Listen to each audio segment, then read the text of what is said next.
Welcome everyone. Thank you for joining. It's a great delight to be with you today, to spend this 1.5 hours with you. Thank you for choosing to step into the realm of the nature, the outer nature, the inner nature. And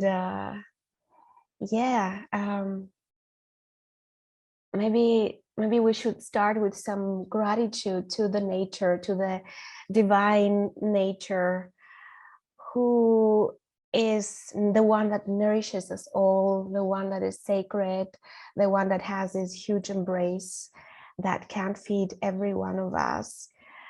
And may this nature, this divine nature, receives the gifts of our presence here today.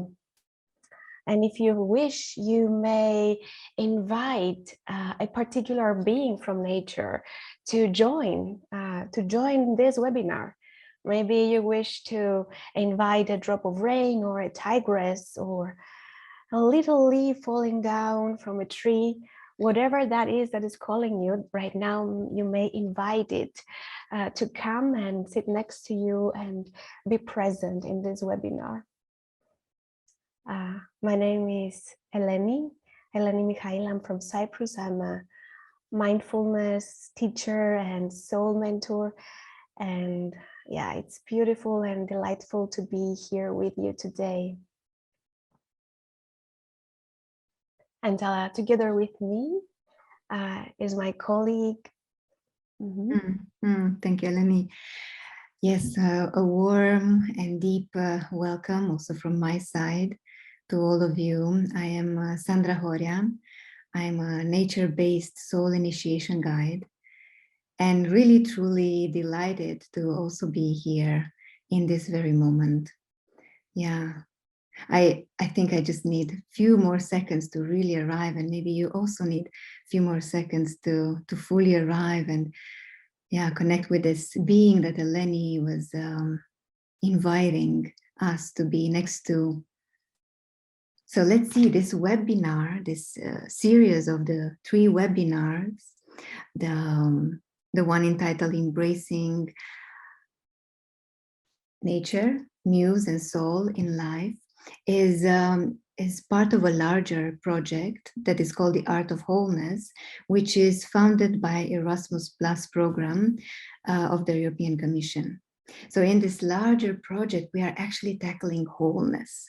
And maybe wholeness is one of the reasons why you said, yes, I want to participate or I want to listen to this webinar.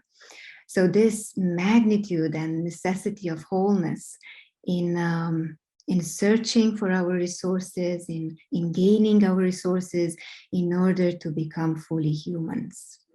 And what does that mean? It means to serve from a place of rootedness and from a perspective of maybe eco-soul-centric way of embracing life.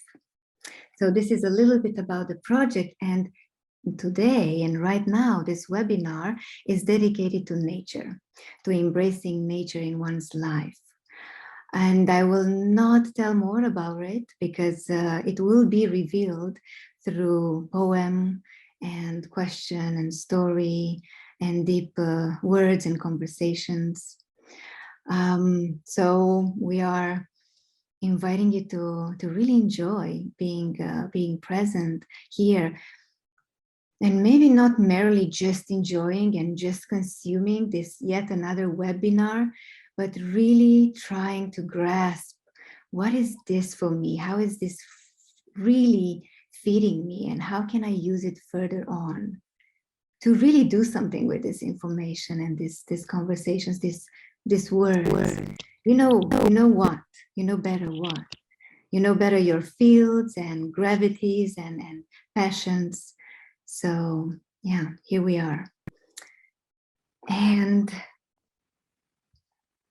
so let's start with a poem. We love poems, and let's have a taste of this kind of art, the art of poetry, the art of soul. And hopefully this will make us all arrive even deeper and even better in this place of ourselves. So the poem is called Lost. Lost by David Wagner. And it goes like this. Stand still. Stand still. The trees ahead and bushes beside you are not lost. Wherever you are, it's called here. And you must treat it as a powerful stranger, must ask permission to know it and be known. The forest breathes. Do you hear it? The forest breathes. Listen. It answers. I have made this place around you.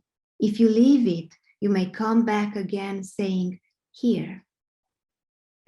No two trees are the same to raven, and no two branches are the same to wren. If what a tree or a bush does is lost on you, then you are surely lost. Stand still. The forest knows where you are. You must let it find you.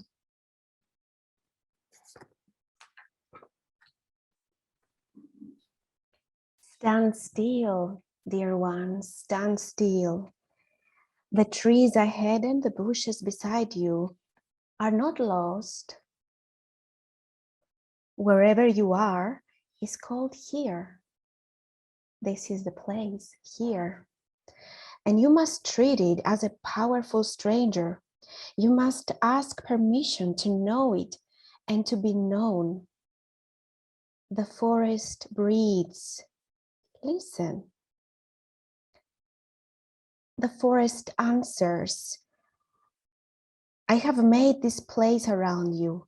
If you leave it now, you may come back again, saying, here, in this place.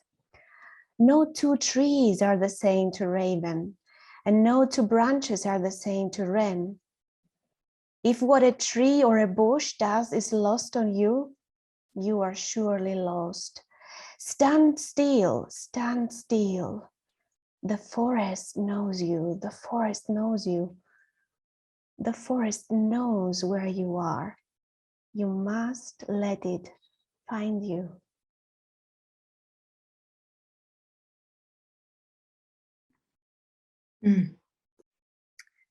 So this is the poem. This is here and now, hopefully making ripples inside your beings, inside your nature. Stand still, the forest is finding us. And now with these ripples and touches of this poem, I'm inviting you to maybe spend 1 or 2 minutes, not too much, not too long, in the company of a question. We will put some music in just few seconds, and we are inviting you to journal a little bit.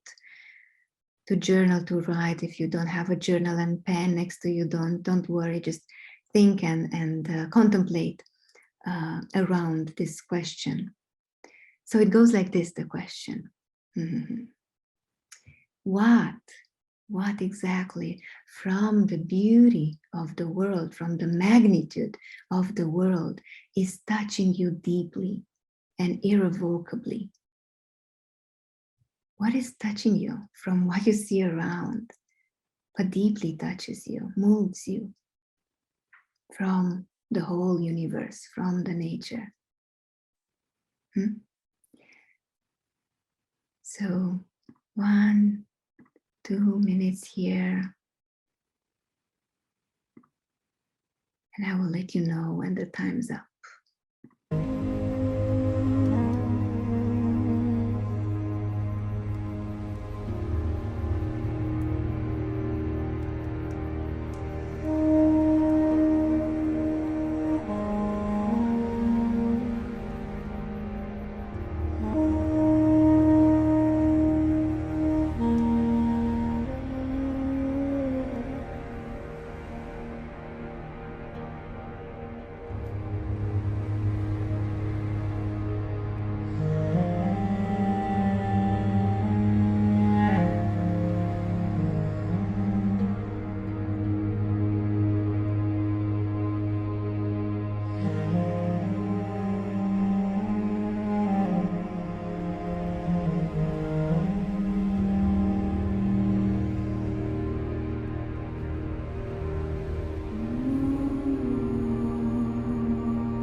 just few more moments in the company of this question.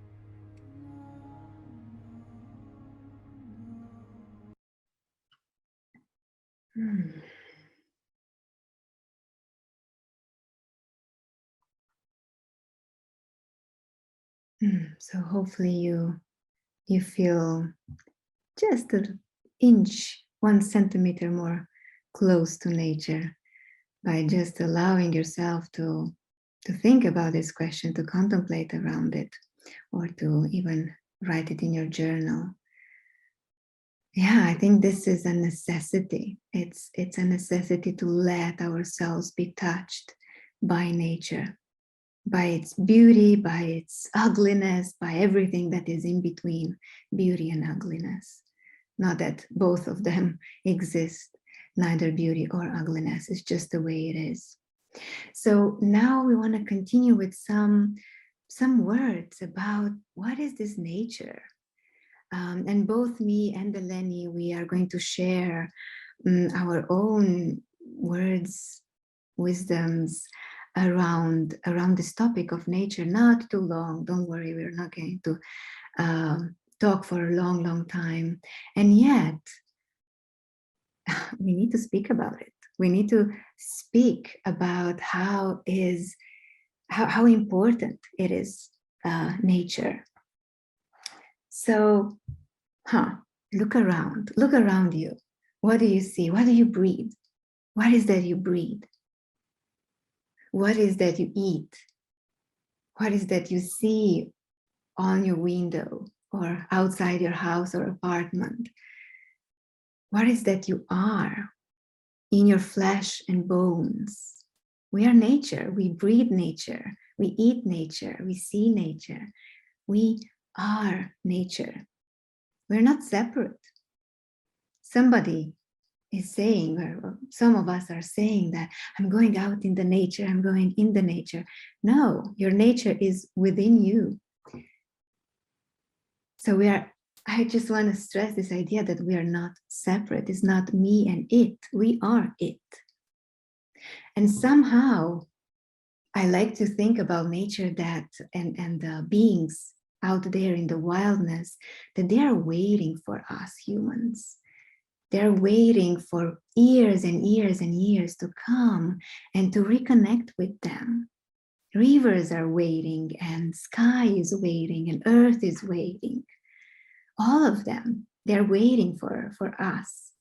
They're missing us. Yeah, so we are maybe along the way, as humans, we have lost and we have forgotten the ways of talking to nature, of listening nature. We are talking only to ourselves and to other humans, but what about listening to the river? What about listening to the moon and the sky? Those are sacred conversations, and the ones that know the treasure of this conversation know what I'm talking about. We have to re-engage in this animate world, because the world is very alive. The world is speaking non-stop to us. And we are nature, and that means that we have this ability to talk and to listen to nature, and also really be nature. I am a human being, but at the same time, I have this ability to be the river. I'm taking this river as an example. Yes, I have this capacity to flow down the valley with focus and determination and aim. You have the ability to be fierce, like a mama bear, loving their loving and protecting their little ones. We, you, me, have the passion of a volcano erupting in this world. And also you and me, we all have the capacity to be mysterious and dark, like the forest in the nighttime.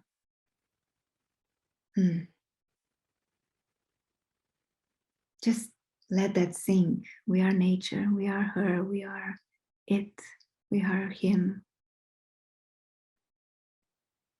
There's so much there.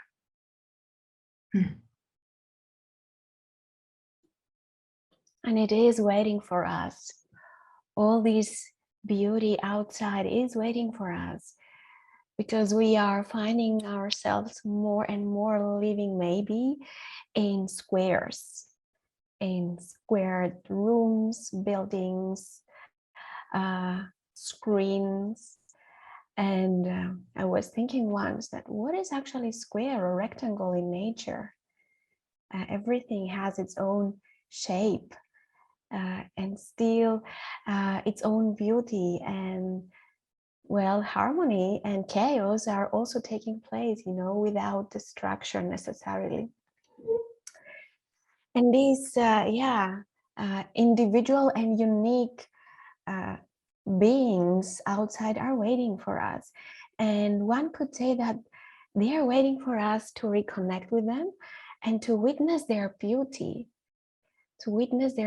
just even now. If you recall this wild being that you are having next to you in your imagination, that is actually within us with us in this webinar, isn't it beautiful in its own way? Isn't it beautiful and majestic? And I would say it is. Everything, every being is beautiful in its own way. And perhaps that's something that we have lost, the ability to see beauty, to witness beauty, to be open to the natural way of beauty, not the perfect, not the you have to look like this or be like that or do this and that, but to the natural, authentic way of being. Maybe that's why the ancient Greeks named the world cosmos. Cosmos means the world, the earth, but also all the stars and other planets around. That's because the word cosmos is connected with the word cosmetics, which is beauty. And that's why it's called like this. It means beauty. The whole world is beauty itself. And we maybe have forgotten how to witness the beauty of the world, of the nature, of the stars, of anything little or big that is around us. And just stop for a moment and maybe look at this. Look at the world, at the whole nature, at the whole universe as a beautiful being. And just stay with this for a short moment.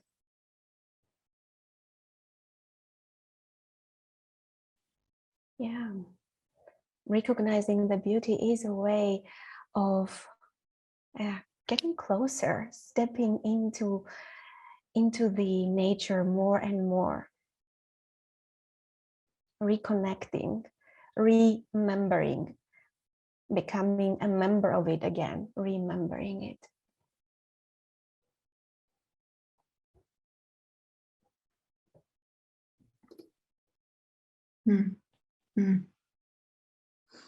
Well, it is in this understanding that nature is part of our wholeness that our consciousness expands.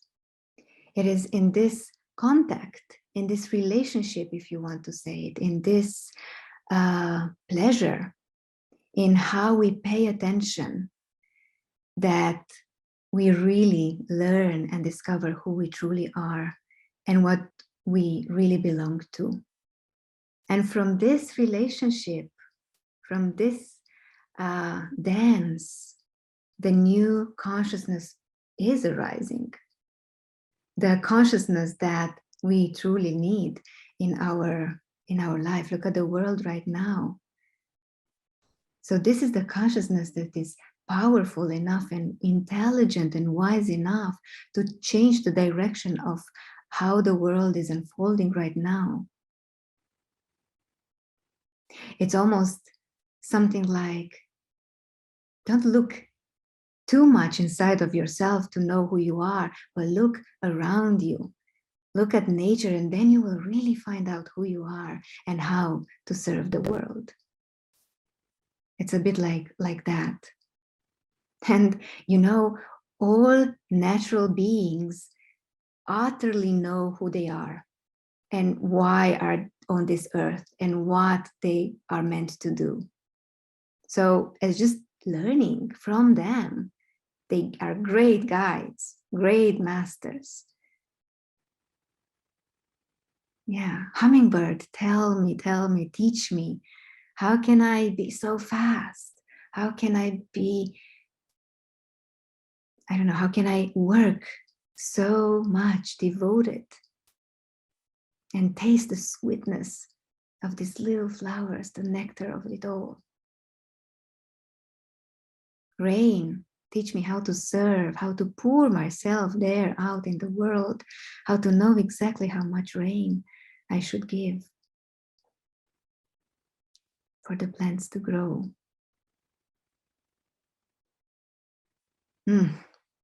Nature is wholeness. Nature knows who she is. And by saying nature, I mean all the beings out there, wild ones.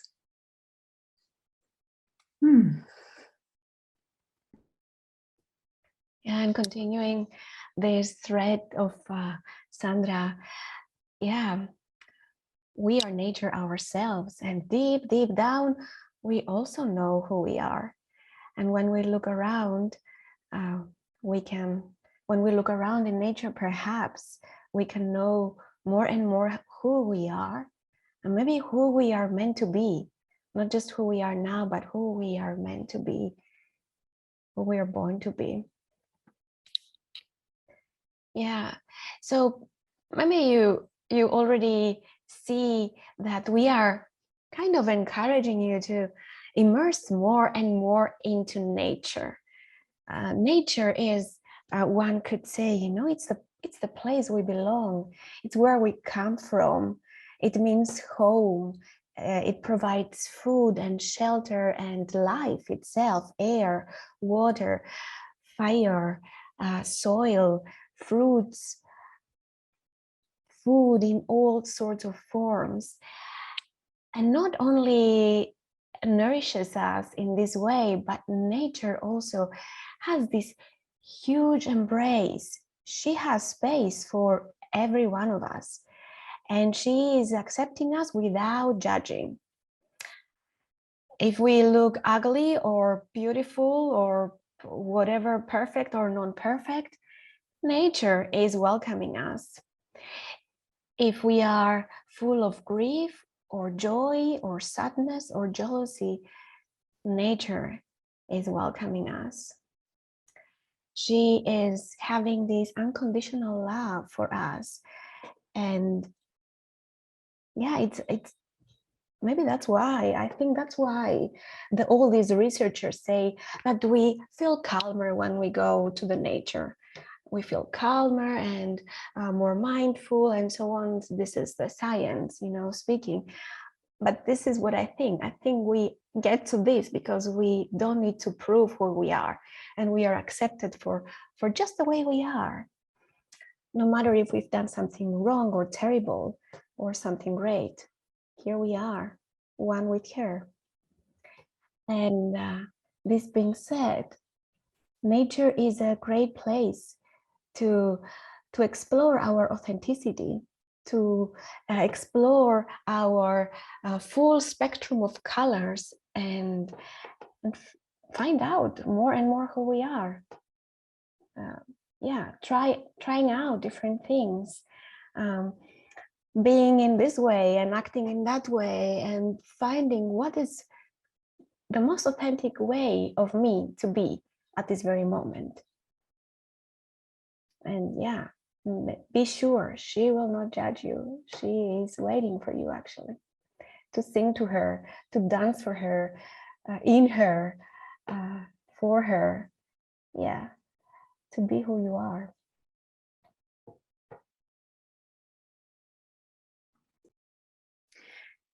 And the authenticity represents actually the natural way that we are born and we are meant to be in this world, and allowing ourselves to be and to behave in a natural way is inviting also others. We are inviting others also to behave in an authentic way, in a natural way.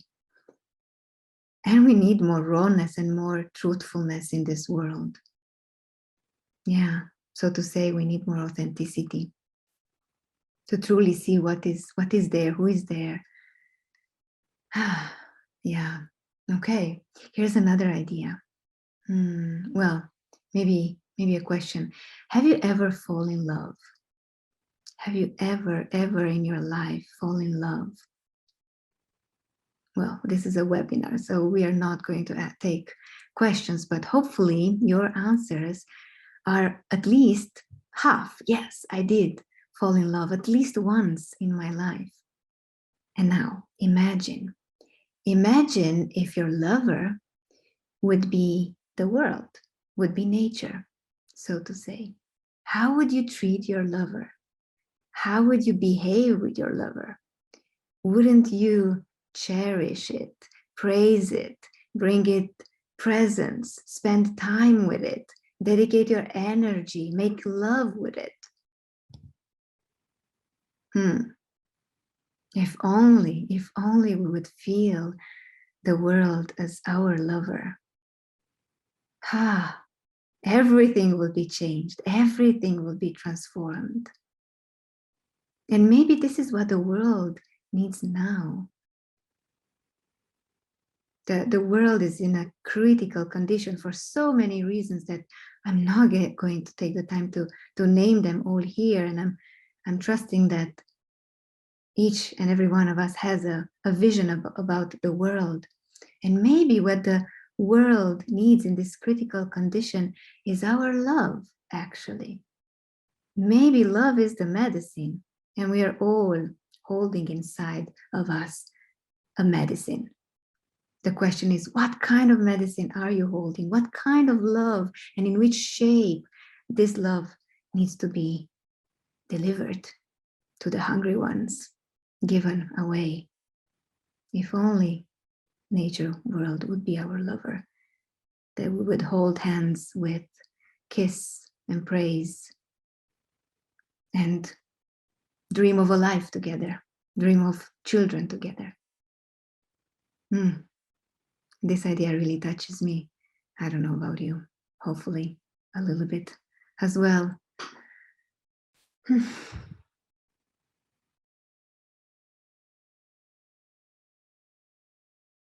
Just savoring this idea you shared, Sandra, that nature should be our lover, and the possibilities embedded there.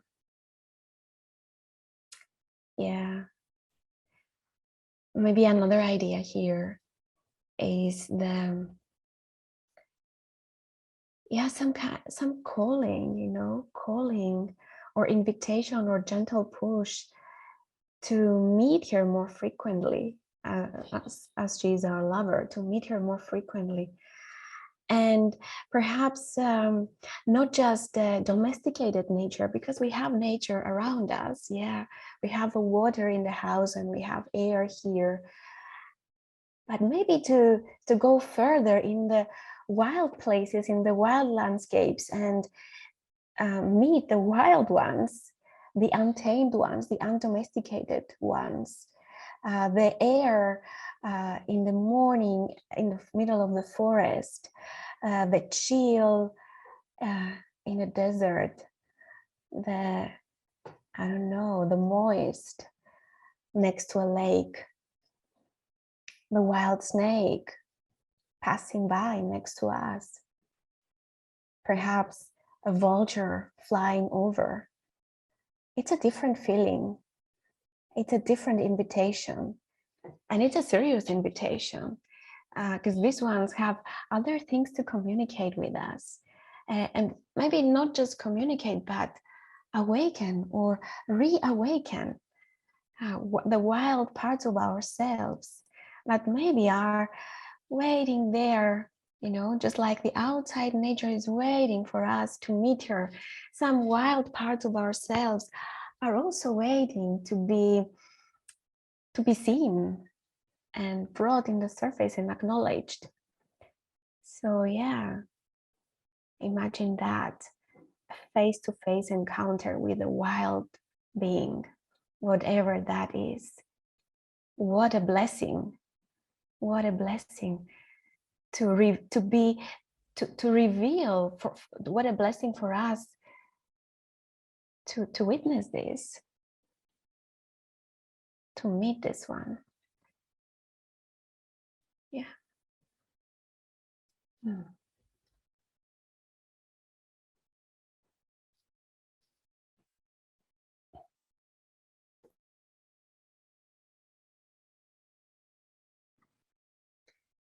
So these were the thoughts, the ideas that we wanted to share with you regarding nature. And I'm sure you have your own feeling and sense of what nature represents and means to you. And hopefully you are spicing up a little bit your own understanding, adding this maybe new perspectives of looking at nature. And yeah, let's go on here with some other form of art in order to feel the nature and feel the embracement of it. And I will let Eleni kind of introduce and start this one. Yeah. So we have another possibility to reconnect with nature now, and this possibility is a story, a very, very, very old story. And be aware, it's not a bedtime story. It's a story to wake us up. Maybe it's a story that will actually literally not let us go to sleep tonight. Maybe it's a story that will keep us awake tonight or in the next days, because it has messages for us. And the invitation is to be open for this story and not go to the superficial. Perhaps if you wish, you may imagine that this whole story that it's going soon to be revealed to you, this whole story takes place within your inner nature, within your inner psyche. That's a possibility if you wish to receive it in this way. What do you think? Shall we start the story? See some shiny eyes here. So let's start. And if you want, you can close your eyes if that's something that serves you, serves the imagination,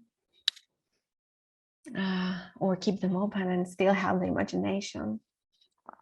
Once upon a time, long time ago, when this whole earth was covered in one huge forest, a forest in which the trees were kissing the sky and the leaves of the trees were kissing the soil, where the sun rays were penetrating the leaves and giving a sensation of a temple around the earth. That's when the story is taking place. So in this forest, with the sensation of the temple, with the flora all around and the birds flying above and the wild creatures popping up showing themselves from the bushes. There, in the middle of this forest, there was a hut. There was a hut, and it belonged to a hunter, manhunter. And story says that this hunter was a pretty lonely man. He was a lonely man. And one day this hunter is returning back home, back to the hut from a whole journey of hunting.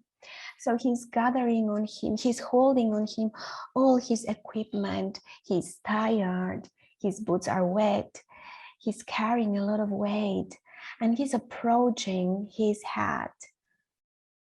But when he sees, he's surprised, he's shocked, because what he sees is a stream of smoke coming out of the chimney of his hut. Somebody is in his house, somebody is in his hut. He's approaching the hut and he's opening the door, and what he sees is another surprise. There is a scent of pine in the house.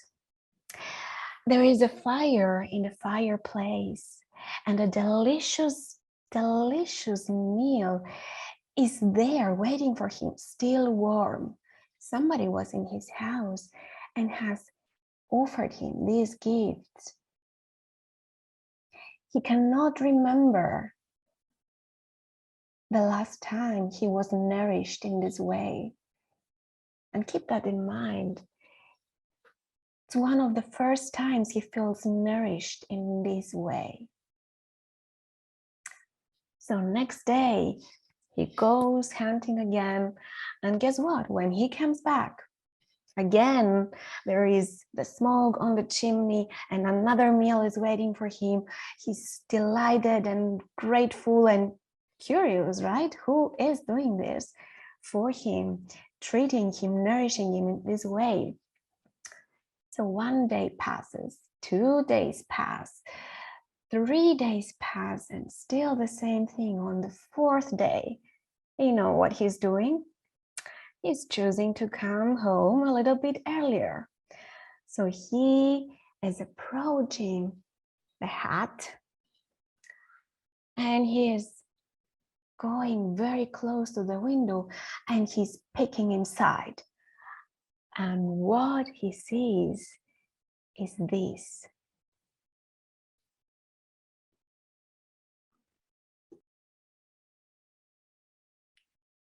He sees a woman. A woman is in his hut, and the woman is with her back turned to him. So all he sees is the woman, and he's realizing that she is cooking. And while she's cooking, she's singing. She's singing an old song that is actually very difficult for us to even think of it, even perceive it. A song with old words, a song of a time when there were no tamed animals, a song of a time that all was wildness, all was flourishing, wild, unleashed wildness, nature. But all he could see was that this woman had a river of dark red hair that was going back her back. And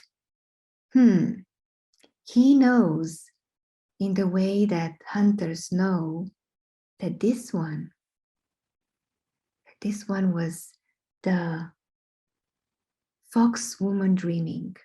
This woman actually was part fox, part woman, and part the spirit of the forest. Part fox, part woman, and part the spirit of the forest. And she knows, in the way that all women know, that she was being watched. And in a second, she just turns, absolutely unaffected by the whole thing that was going on. And she says this: I will be the woman of this hut.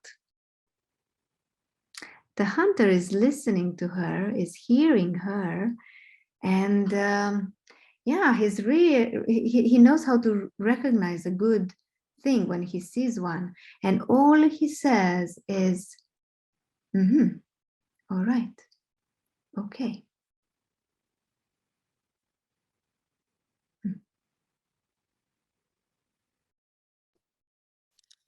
And on that night, on that very night, under the light of the trembling candle, with the sweet taste of a wine, with the gorgeous smell of the burning wood, they fell in love. They fell in love in the most majestic and poetic way two people can fall in love. And it turns out that the hunter knows some jokes and the fox woman knows some songs. So they share the jokes and the songs and the stories, and they are covered in this love cloud. Yeah. Just feel into that for a while. Feel into that.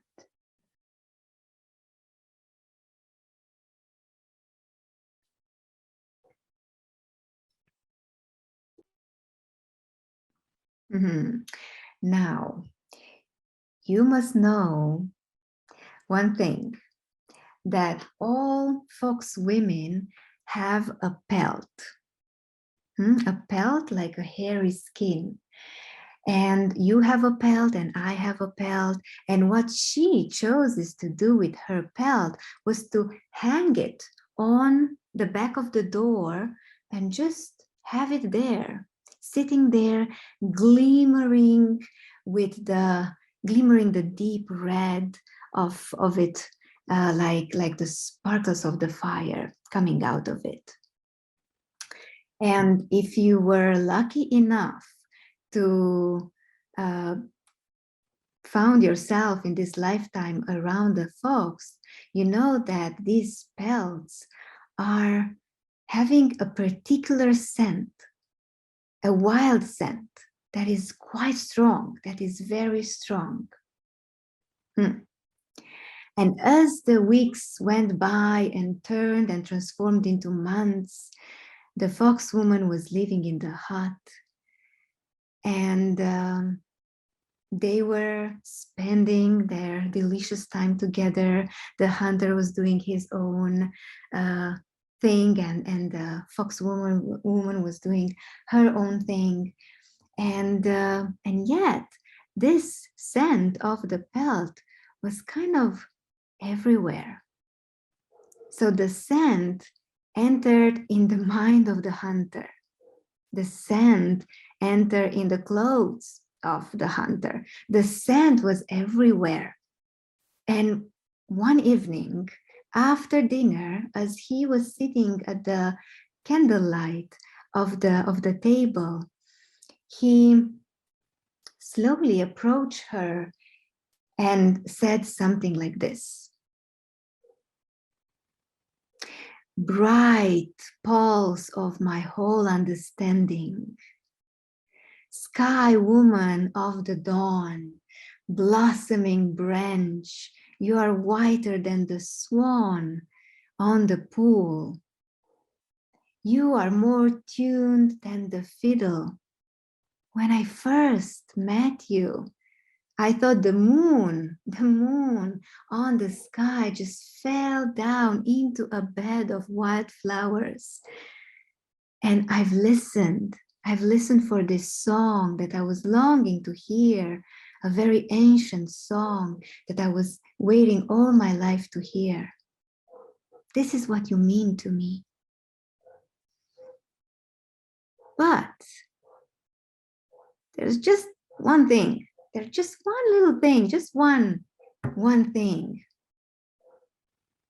The pelt. It's awfully strong.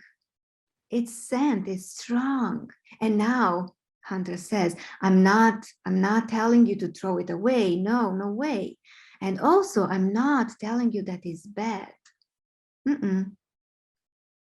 Just maybe suggesting that in this little domestic situations that we are finding ourselves in this little hut, maybe to put it outside the house, maybe to hang it on a tree or put it somewhere far so the scent would not be felt anymore.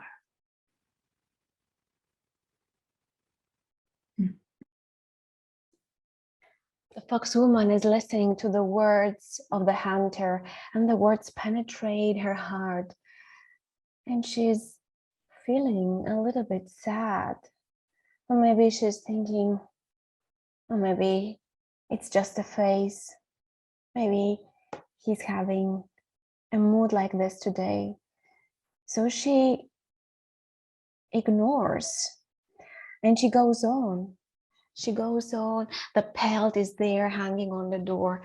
And the hunter, oh my goodness, the hunter now, all he thinks about is the pelt. The pelt is everywhere. It seems like the scent of the pelt has become stronger and stronger over the days, so strong that he cannot get the scent, not just out of his clothes, out of the air of the room, but out of his mind. He's taken by the scent. And on one night, maybe he lost his sweetness that night. Maybe on that night, he lost his romance, his warm heart. Or maybe he drank a little bit more wine. But on that night, he looks at the fox woman and says, I told you once already. I told you once already. Take the pelt out of the house.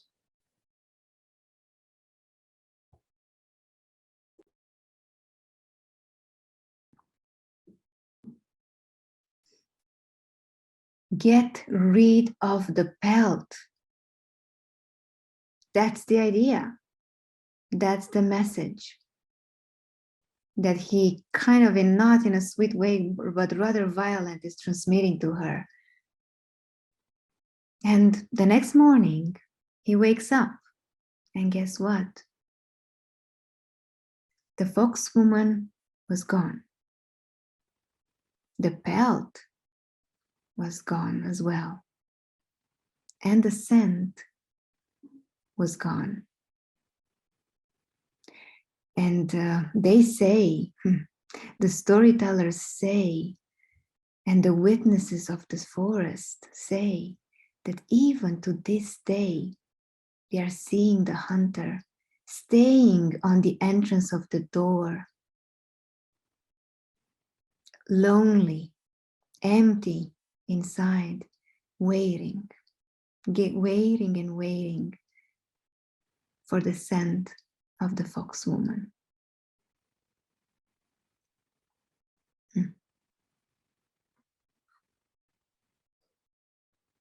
So this is the story. This is the story of the hunter. This is maybe your own story. This is the story of the fox woman and spirit of the forest. And hopefully it touched and it reached a deeper layer of your being. So just few words here for kind of feeling better, or maybe giving a different flavor to the story. We can look at stories as we are looking at our dreams from the night time, where all the characters are parts of our psyche. We can also see that in this story, all the characters are part of our psyche. So that means that we are the hunter and we are the fox woman, no matter the gender that we are identifying ourselves with. We are the pelt, we are the scent, we are the forest. And somewhere along the way, it seems like we have exiled this part of our psyche, this part of our being, this fox woman. We have banished her. We have repressed her. We have repressed our wildness, our undomesticated way of being, our maybe deeper connection to nature. We have banished it. And really what wildness is revealed through the story, wildness is actually gentleness. Wildness is care. Wildness is unfolding the clothes of the hunter. Wildness is pleasure and love. This is what the story tells us, that this is wildness. I don't get the sense that wildness is danger, but rather the opposite. I think it's dangerous not to have wildness inside. It's dangerous to lose this precious wildness inside.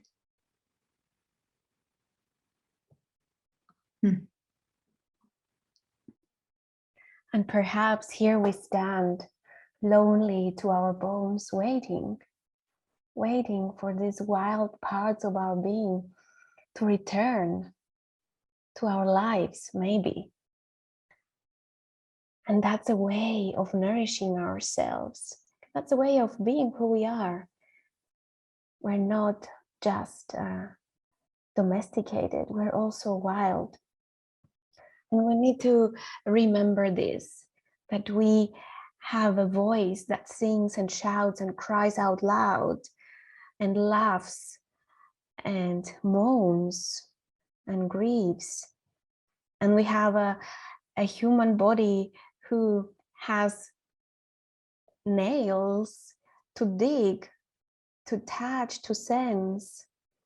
And we have a body and a whole skin to sense, not just to think, but also to sense, to experience, to move, to dance, to crawl, to be on earth like a snake and fly in the way we can, like a crow, and grow like a tree, and go through the cycles just like she does.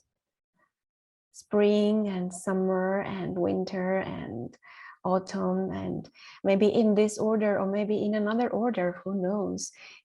We have our own cycles, and that's part of our wildness, to open up ourselves to the cycles of lives, to the moon cycle, to the season cycle, to our emotional cycles, and be present there and explore them, and above all, to express them, to express ourselves in all our range, in rage and fear and happiness and joy and gratitude. That's wildness too.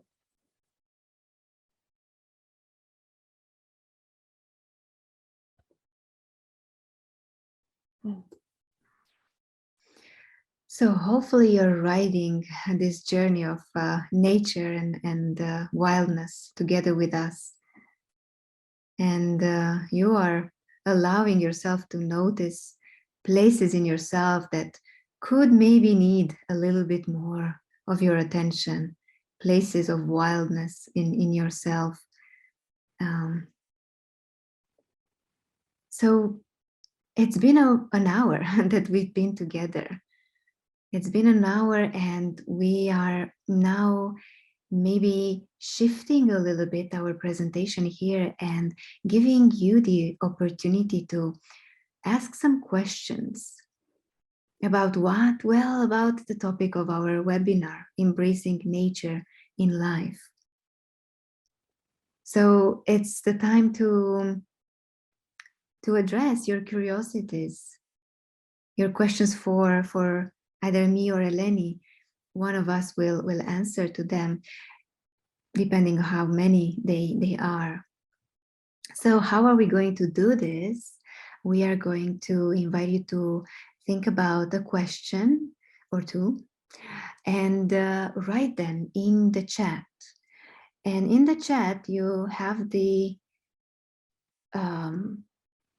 opportunity to choose to whom you want to send the questions to. And I'm inviting you to choose Eleni, to choose the host of this webinar. So Eleni will collect the questions, and then in a magical way, we are going to answer and address them. And yeah, we have maybe 1 minute here. I will again play some music. 1 minute to just think about, what's my deep curiosity about nature? Maybe it will find an answer, or maybe not. We're not promising anything. But we're promising that we are going to be curious about your questions. Even mirror them back to you.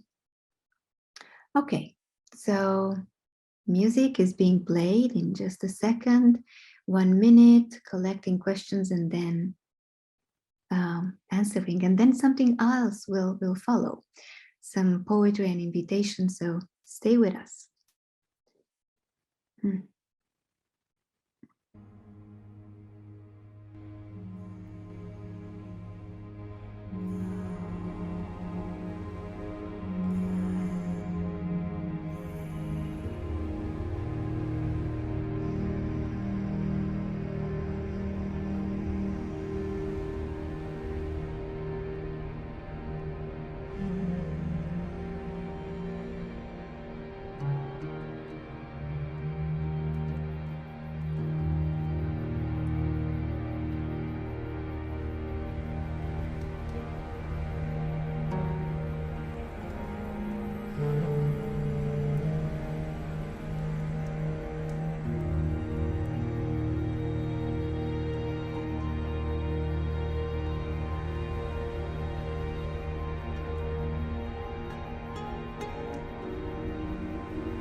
So just a few more moments here, sharing with us a deep question of yours regarding embracing nature.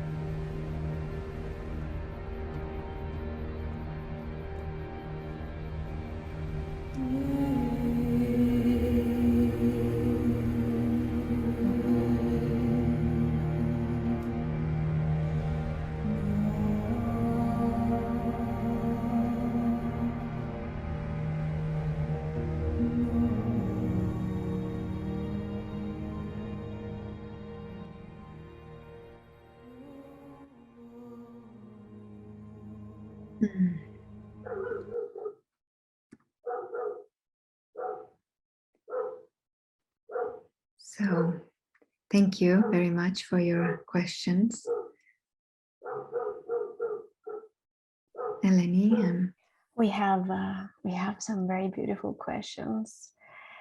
So it's not a promise that we're going to address every one of them, or maybe not all of them today, but maybe to spice up the curiosity. So Sandra, addressing you the first question, what suggestions do you have on how to let go of the defenses and the contractions that tend to keep all of our inner wildness trapped? So one more time, what yeah? I'm good. Yeah. You're good. Great. Yeah. Beautiful. Thank you. Whoever you are that wrote the question. What a good question, right? Because we are talking about rewilding, and yet we are so domesticated, we are so tamed and learned, and we are taught to be living in cages, because this is what society does. This is what our caretakers were doing a whole many years, for many years. So let me see how to let the defenses down. So I will start. There are many ways. So I will just mention maybe one. I think the body, it's a place, it's a temple, it's a very good place to be, to feel deeply connected to, in order to further on reach the wildness. So to feel good in your body, that maybe means to dance.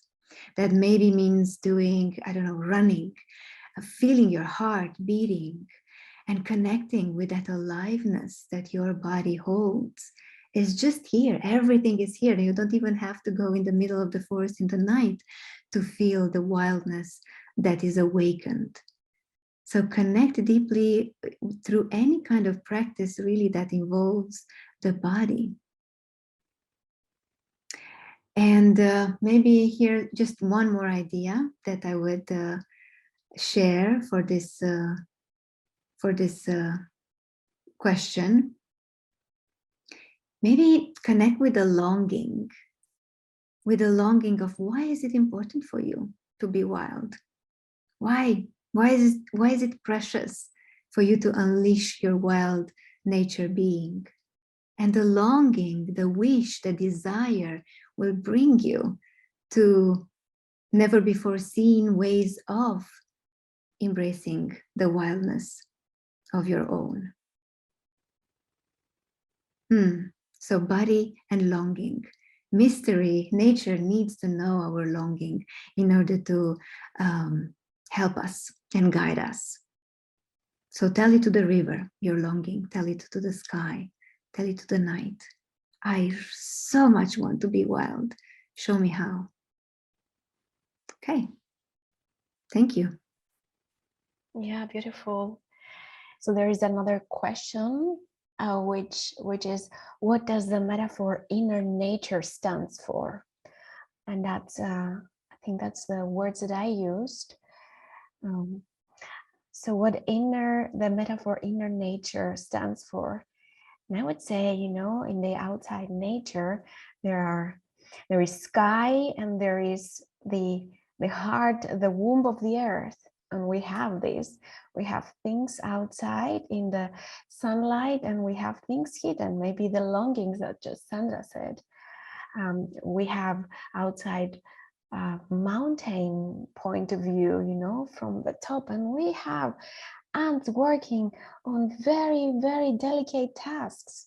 So we can see big pictures, and we can go down and look only on a particular matter. We have seasons, just like I'm just giving some examples here. We have seasons, just the outer nature has. We have rough terrains, easy terrains, wild beings, cuddling beings inside of us.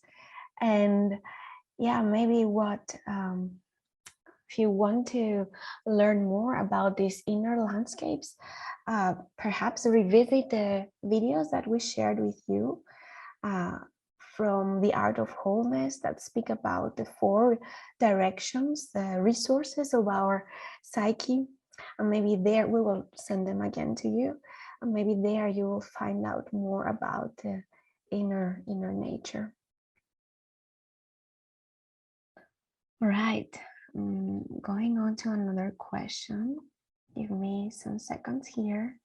Just before saying another question, as I was sitting here and listening to you, maybe just to add on the previous question, if you can connect with that, like what are the defenses? How can we deal with the defenses in being wild?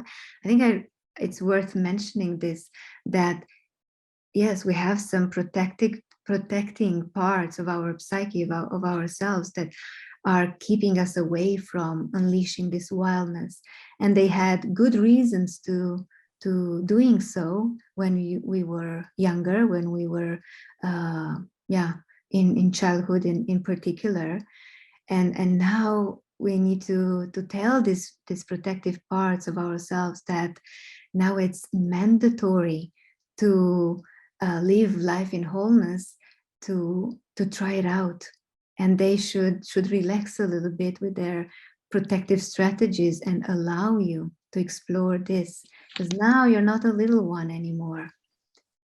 Now you are a mature, grown up being that is capable to explore wildness. Yeah, so that's just a little adding on the first question. Yes. Beautiful. Maybe another question coming up now. How can nature help find one's life mission? How can nature help find one's life mission? You have only good questions, huh? You have very good questions, yeah. Yeah, that's a beautiful one. Thank you to you, the one who asked this one. I have another question. How can it not? How can it not reveal our life purpose? So, yeah, I believe, and the philosophy and the stream of schools that I'm following is teaching me that we all have a unique place, an ecological niche that we are born to inhabit. And nature has. The vulture has a specific ecological niche. The tree has a specific ecological niche. And so I have a specific ecological niche. And because we were given these gifts, these purposes by the oneness, by the creator, they are hidden there in the nature. They are there. We just have to pay attention to the symbols that nature reveal, to the images that nature reveal, and to see how are we touched and by what we encounter in nature.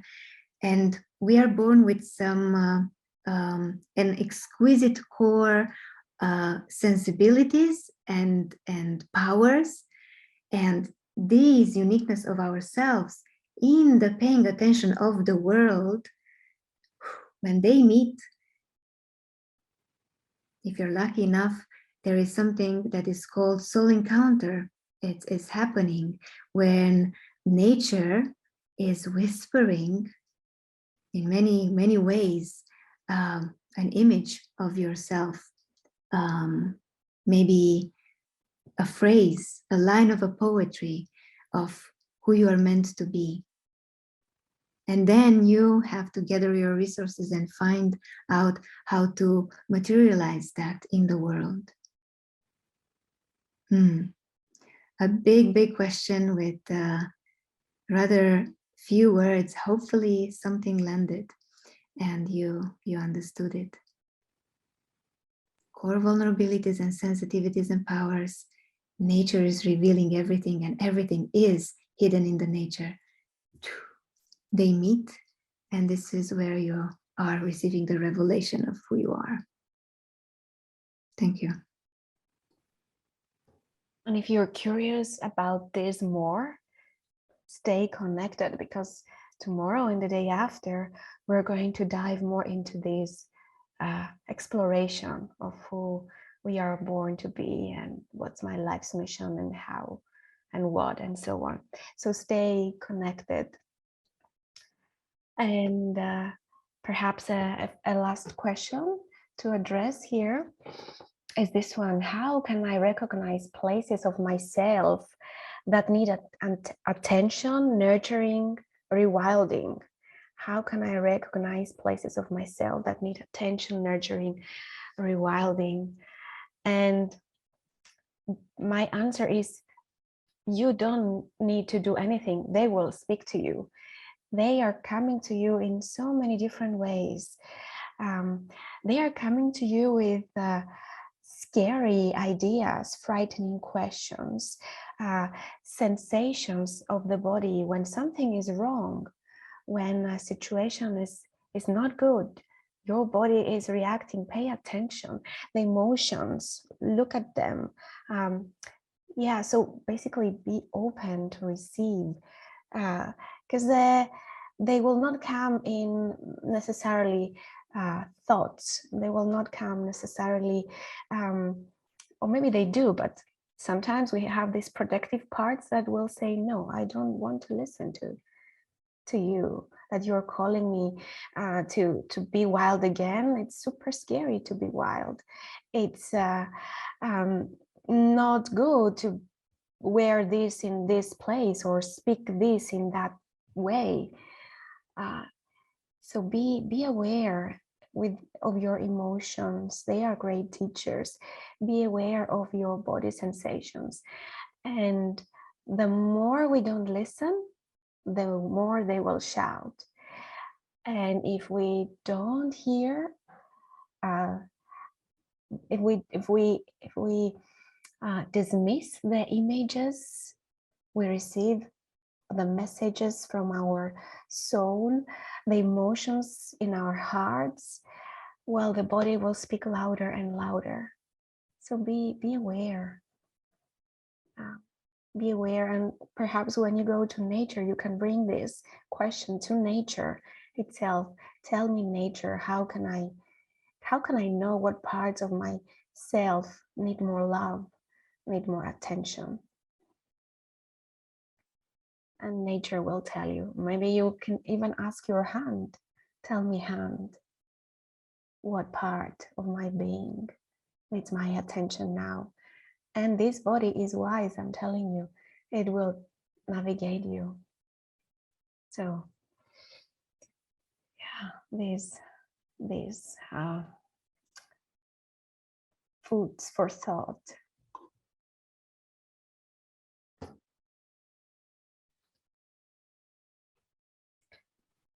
So, moving on.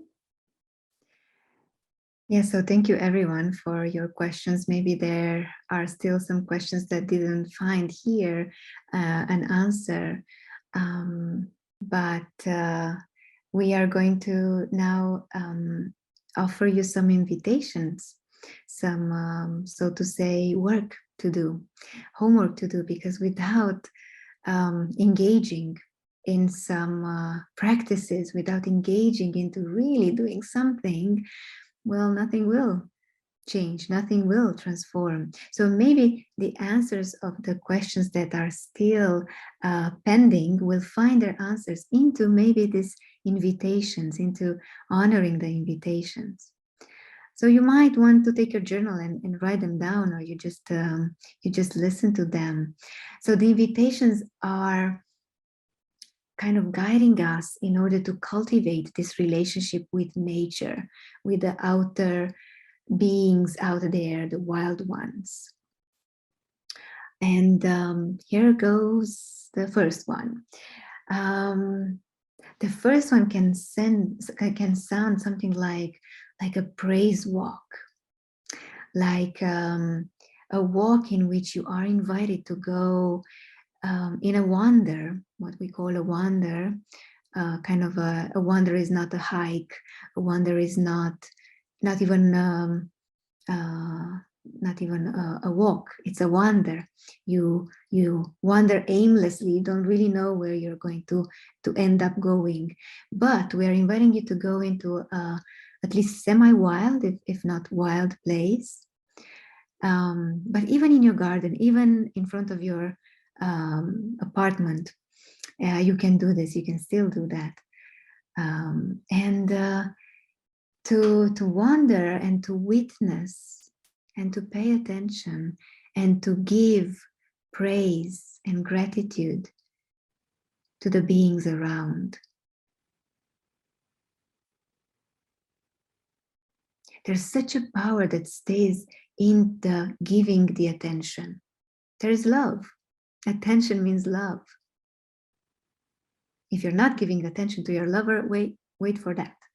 Maybe you know from experience. If you're not giving attention to your body or to yourself, wait for the illness to come. So, paying attention to nature and praising nature, praising the sunrise, praising or the sunset, the little pebbles on the road, the grass, the flowers, purple and yellow, the majestic trees. Who knows what you are going to encounter, and praise them. How? Out loud, saying words of praise. You, tree, you are so majestic. You are abundant in flowers, in branches. You are so well rooted. I can feel your roots from here. I give praise to your roots. I can give praise to the shade that you are creating. I'm grateful to you. And so on and so forth, depending on who is the being that you're encountering on your wander. So this can be one possibility, one invitation. And take it really seriously. It creates magic. Yeah, it does create magic. It does create magic. And here comes another possibility, maybe also potent for magic. So this one is a conversation with nature, a wander. We're inviting you to go on a wander again in nature. Perhaps you want to go into a wilder place this time, and go with the intention to be in conversation with nature. Perhaps you can even begin by announcing to nature that I am here to be in conversation with you. I am here to hear you and to be heard. So maybe you just name that in the beginning. You let her know of your intentions. And once you do that, well, listen deeply. Listen not just with your ears here, right, left, but listen with your skin. Listen with your eyes. Listen with your scent, with your smell, with your nose. Listen with your heart. Listen with your imagination. Listen with your soul. And engage in this conversation. What is she whispering to you? What is she gently or very loudly speaking to you? Be aware. In what ways is she giving you guidance? Maybe she's your teacher, your mentor in that way, in that moment. Maybe you can dare to share something with her, to speak it out loud in words or in songs or in humming or in poetry or in just lament. So dare to share with her your burning questions, your deepest fears, your terrifying thoughts, or anything that is, you're being called, you are being invited from her to share with her, and listen. And when you listen a little bit more. Listen a little bit more. She has things for you, and you have things for her. Yeah, conversations, wild conversations in nature, with nature. That was the invitation. Beautiful, yummy, isn't it? And here's another one, maybe the last one from our side for now.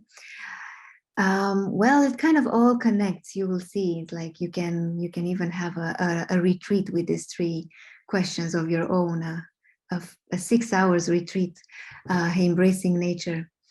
That would be cool. Anyway, so another invitation here is it's actually the ultimate way of listening is embodying the beings that you are encountering in nature.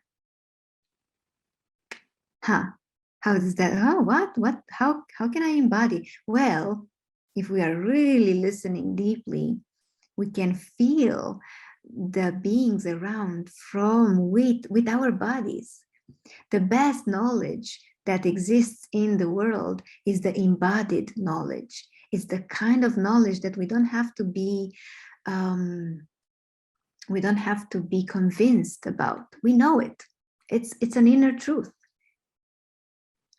So in that way, embody the sky. Wow, isn't that beautiful? Imagine you are the sky. Close your eyes while being there in nature, and imagine, yeah, pretend almost, but in the most deep and respectful way, pretend you are the nature, that you are this vastness, that you can actually reach everything and everyone, and see what it does in your body, what places in your body are activated and are awakened to have this capacity to be the sky, or another being, be the what is the another being, be the flower from a branch of a tree, be the blossoming of it all, be the color itself, and try to feel this flower, this blossom from inside your body.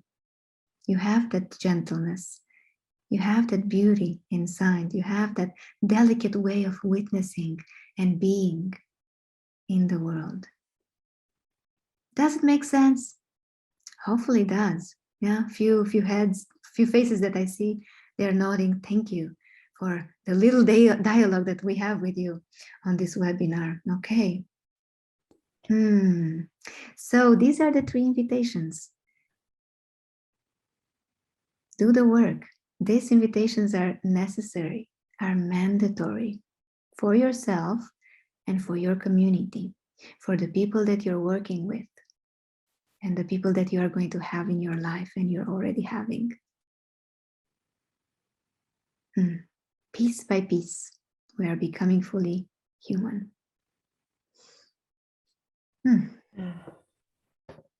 Beautiful, beautiful.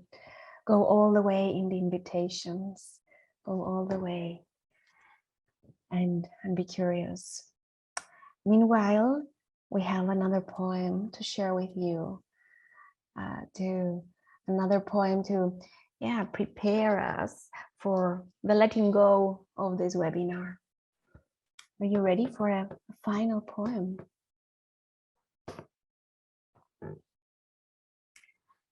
So the title is The Summer Day, and it's written by Mary Oliver. The Summer Day. Who made the world? Who made the swan and the black bear? Who made the grasshopper This grasshopper, I mean, the one who has flung herself out of the grass, the one who is eating sugar out of my hand, the one who is moving her jaws back and forth instead of up and down, the one who is gazing around with her enormous and complicated eyes. Now she lifts her pale forearms and thoroughly washes her face. Now she snaps her wings open and floats away. I don't know exactly what a prayer is. I don't know exactly what a prayer is. I do know how to pay attention, how to fall down into the grass, how to kneel down in the grass, how to be idle and blessed, how to stroll through the fields, which is what I have been doing all day. Tell me, what else should I have done? Doesn't everything die at last and too soon? Tell me, what is your plan to do with your one wild and precious life?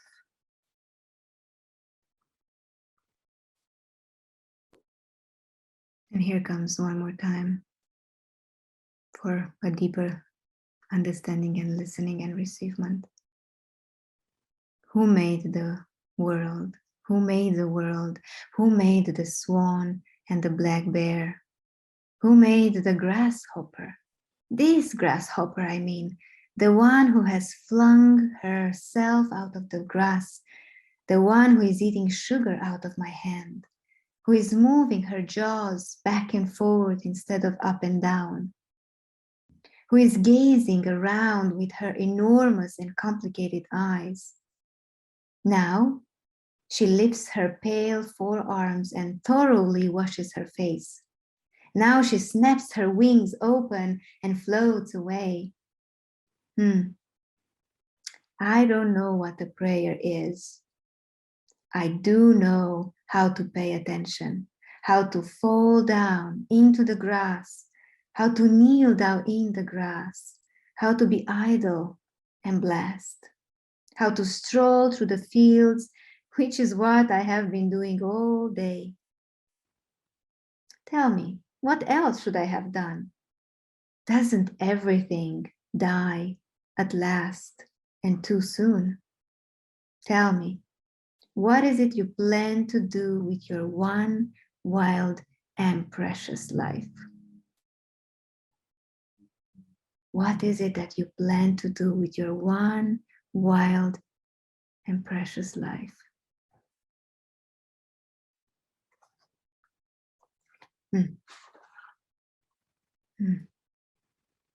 A poem to break your heart wide open and to really sink into the beauty of this question and of nature. Thank you so much for being with us in this webinar. Thank you for the listeners that are listening to this later on. We are waiting for you tomorrow for meeting muse. Today we met nature, and tomorrow is dedicated to muse, embracing muse and inviting muse in our life. So gratitude to your presence here, gratitude to the work that you are going to do and you're doing already, and see you in the realm of nature, muse, and soul. And before letting go, maybe gratitude to the being that was next to us this whole time, whatever that was. Just acknowledging gratitude, praising the beauty of this being who was our ally today. Thank you very much, dear ones. Keep on asking questions, and see you around the world. Yes.